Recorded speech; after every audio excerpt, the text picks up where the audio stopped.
O jornalista americano Michael Shellenberger publicou nas redes sociais nesta quarta-feira uma longa sequência de documentos sobre as manobras e interferências do Tribunal Superior Eleitoral no período que antecedeu as eleições presidenciais de 2022.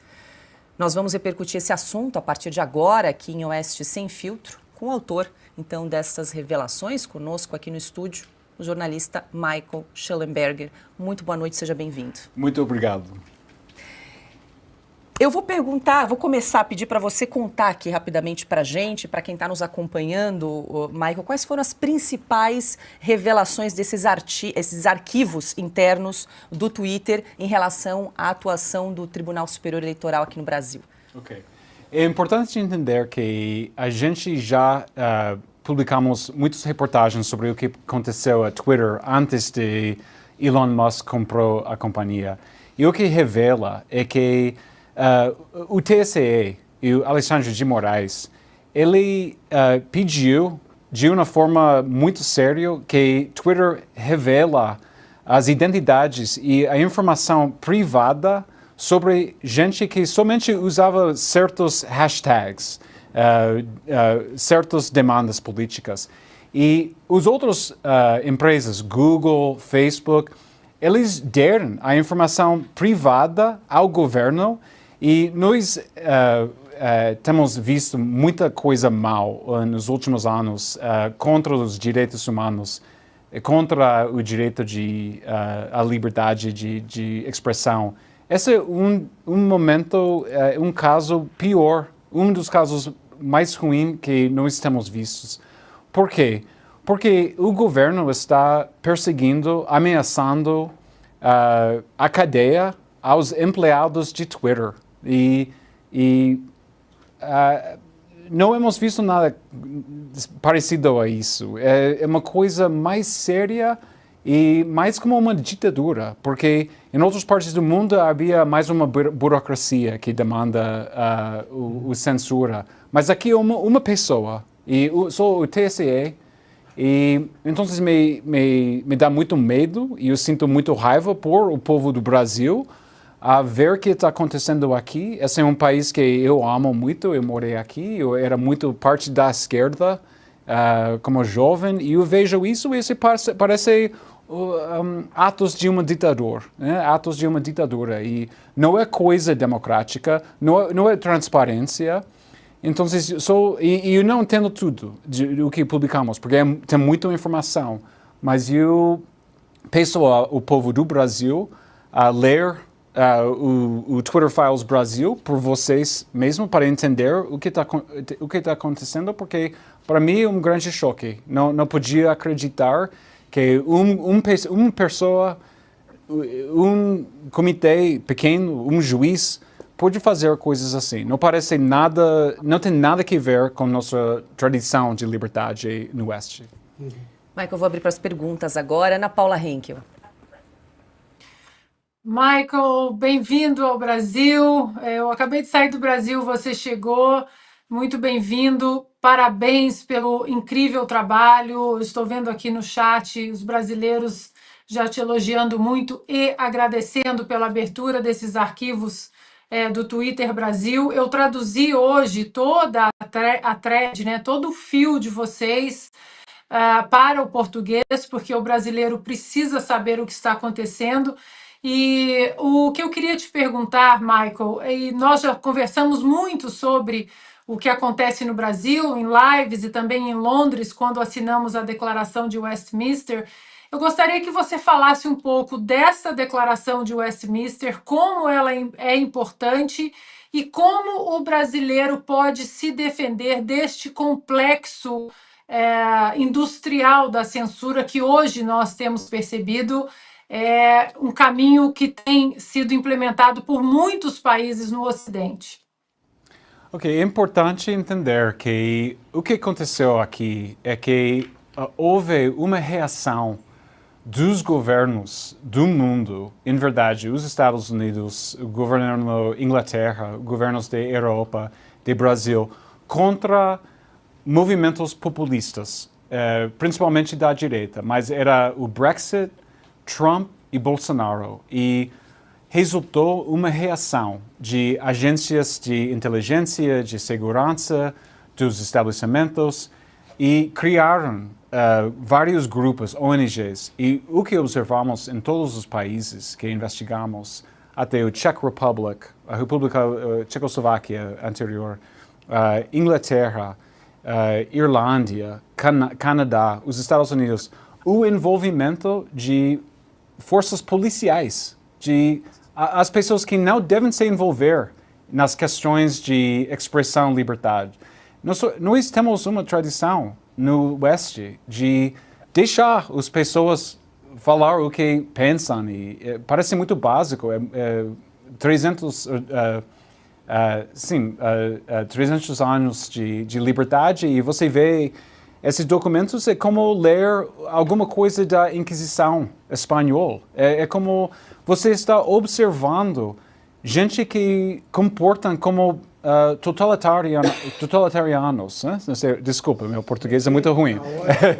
Mas é como você lê sobre a Inquisição espanhola e parece assim, coisas às vezes muito pequenas, né? Um político que está ofendido por uma coisa, ou uma pessoa faz um insulto, e depois uma perseguição criminal, até perseguição criminal contra o empregado do Twitter Brasil, né? O advogado se chama Rafael Batista, é o caráter mais principal. E outra coisa que ele queria dizer é que o Twitter era o mais forte em defender os direitos e defender a liberdade de expressão em comparação a Google e Facebook. Essas empresas devem sentir vergonha, a verdade. Eu sinto muito raiva lendo isso, que eles só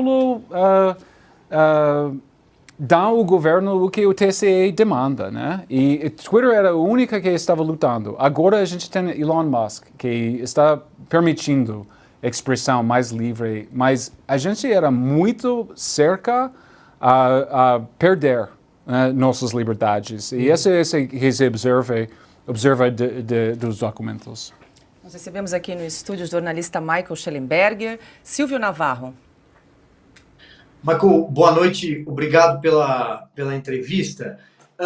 Michael, o Twitter, nesse momento, ele, ao fornecer essas informações solicitadas pelo Tribunal Superior Eleitoral, ele violou as próprias regras de liberdade e de termos de uso dele, da plataforma?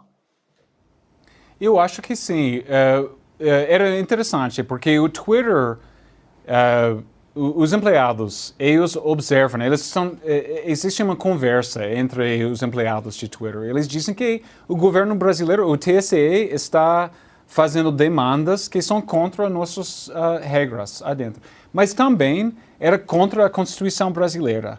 E até contra os direitos humanos básicos, que todo mundo sabe. Não pode ser esse processo totalmente secreto. Não havia transparência.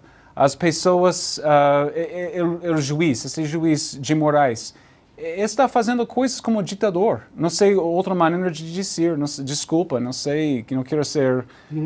mas lei esse parece, ele está como ditador, não? E incrível que não era um processo e envolvendo policiais e nunca tenho visto nada como isso. Eu estou surpreendido o que estou observando, porque nós nos Estados Unidos, os Twitter files que fizemos nos Estados Unidos, a gente era mais como pedidos, né? Os vários acadêmicos, os ativistas e até o FBI, eles pedem alguma coisa, eles são mais, pode fazer essa censura, essa coisa assim. Aqui é diferente, é como com a força da lei criminal contra os empregados do Twitter.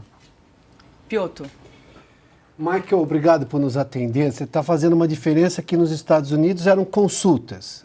Tentava-se digamos que a empresa ajudasse o FBI ou um acadêmico diante de uma situação que o acadêmico ou o FBI se sentia incomodado, mas era só um pedido, não passava disso, não tinha força policial. Você falou sobre as hashtags aqui nessa sua reportagem da publicação que você fez. Veja só o absurdo que você aponta, né? O que chama atenção. A hashtag 1 era voto impresso. Onde é que tem crime em uma eleição, no processo democrático, alguém falar voto impresso. A outra era voto democrático auditável. Outra hashtag. Uma que talvez seja um pouco mais grave aqui, mas é Barroso na prisão. Ainda assim, é só uma manifestação. Até porque as pessoas não têm. Dentro de esse tipo de coisa que você conseguiu apurar, qual é a imagem que você imagina que o Brasil, que sempre se associou aos valores do Ocidente, de defesa da liberdade de expressão, e que nós aqui brasileiros víamos qualquer absurdo em relação a isso e criticarmos essas outras culturas e países, mas agora nós estamos, como você está dizendo, em decisões muito similares à de uma ditadura. Qual a imagem que você imagina que o Brasil tem hoje no mundo? Você que é estrangeiro e pode enxergar de fora para dentro com mais particularidade. É muito ruim, muito ruim. E me faz triste em pensar, porque nós pensamos em Lula como uma pessoa que lutava contra a ditadura. Para ver que ele está fazendo parte desta coisa é incrível para nós. Brasil era uma esperança para a democracia, para a liberdade. Até quando eu estive aqui, faz 30 anos, era um movimento que tinha muito orgulho em ser, a esquerda tinha muito orgulho em ser diferente que os regimes da esquerda em outras partes do mundo.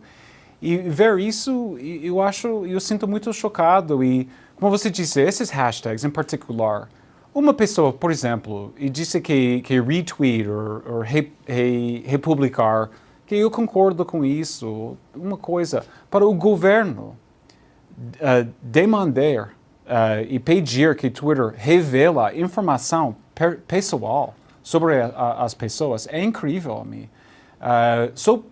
Que tipo de pessoa? Porque, claro, é contra a lei, é contra a Constituição, é contra nossos direitos humanos, mas também uma coisa está errada em sua mente. Se você acha, uma pessoa disse algo que você não concorda com ele, tudo bem. Você não precisa não precisa de escutar, como se diz? Sim. Não precisa, pode ignorar, pode debater, mas para decidir que vai calar essa pessoa, Sim. alguma coisa errado em sua mentalidade, uma coisa doente na mente, eu acho, porque há outras respostas, não precisa de calar as pessoas. Porque eu estava aqui, eu gostei da música MPB, né? A música popular brasileira. Eles cantavam contra esse tipo de censura. Era parte da tradição da esquerda. E eu sinto muito triste, muito raiva com a esquerda para participar nesse tipo de censura. Augusto. Michael, muito obrigado pela entrevista, parabéns pelas revelações, só ajudam o país. Eu pergunto o seguinte, em que época isso começou e eu pergunto se continua a haver esse tipo de absurdo, né? Esse tipo de pressão feita pelo TSE. Continua? Aqui? É. Eu acho que sim, mas nossos documentos terminam no período antes de Elon Musk comprou Twitter. Ele chegou a Twitter em novembro de 2022, né? Então, mas deve ser continuando. Isso é incrível. Eu estava com outros, eu conheci hoje um político, um jornalista, que está num processo de censura, né, de perseguição. Eu quase não acredito, né? Eu sei que a Ana Paula também, numa perseguição. Eu quase não entendo essa coisa que era possível no Brasil. Quando eu cheguei no Brasil, faz 30 anos, era muito orgulho sobre a Constituição. A Constituição era muito progressista, era muito liberal. Mas não é. É óbvio agora que a Constituição brasileira tem problemas muito sérios e não deve ser tão fácil calar outras pessoas. Não deve ser tão fácil perseguir criminalmente jornalistas ou executivas de companhias de mídia social. Michael, Carlos Medeiros aqui no chat perguntando se você não tem medo de retaliação. Eu sinto um pouco medo, mas a verdade é que tem pessoas que são mais bravas que eu. Então, só esta semana, nós temos visto que em Scotland, como se diz Scotland? Escócia, existe uma nova lei contra ódio, disse, em Escócia. Mas existe resistência. Era uma protesta contra, uma manifestação contra essa lei totalitária em Escócia. E o autor, J.K. Rowling, autor de los livros sobre Harry Potter, ela está dizendo que a polícia pode me presar, que ela vai defender os direitos humanos. E com esses exemplos eu sinto menos medo, eu sinto mais corajoso. E também o Elon Musk. O Elon Musk, que tem a sua companhia de rockets, que depende do governo dos Estados Unidos, ele está se enfrentando a censura. Então, eu acho é o mínimo que eu posso fazer. Eu sinto um pouco culpável que nós não publicamos os Twitter files anteriormente, mas é importante entender que muitos países, muitos governos, à mesma vez, estão atacando nossas liberdades em todas as partes do mundo, na Europa, na Canadá, Escócia, França, Germany, Alemanha. Então, isso me dá um choque, que parece que os governos estão trabalhando juntos para oprimir nossas liberdades. Silvio. Michael, vou fazer uma pergunta um tanto direta como repórter. Se você não tiver ou não puder dar a informação, não tem problema. Quantos perfis foram monitorados, especialmente no período da eleição? E havia algum tipo de pergunta direcionada? Por exemplo, quais perfis utilizaram esta hashtag num determinado dia? Uma lista?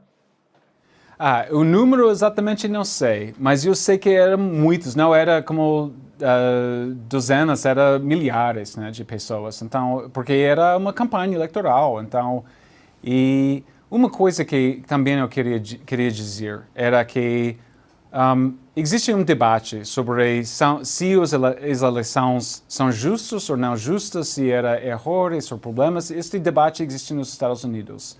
Mas uma coisa mais clara que nunca é que precisa ter liberdade de ter o debate. Se não tem debate, como vamos saber se alguém vai roubar a eleição? Se alguém vai mexer com eleições ou se um esforço para atacar essas liberdades, precisa de falar, precisa de ter debate. Se alguma coisa acontece contra as eleições e também tem essa repressão e censura, como vamos saber? Como vamos saber se vivemos em uma democracia ou se vivemos em um sistema de ditadura? Bom, nós recebemos aqui no estúdio de Oeste Sem Filtro o jornalista americano Michael Shellenberger. Parabéns pelo trabalho. Obrigada, que bom que deu certo. Coincidentemente, você estava aqui justamente nesse dia da revelação aí dos arquivos. Michael, obrigada pela sua participação. Uma boa noite. Muito obrigado a vocês. Obrigado.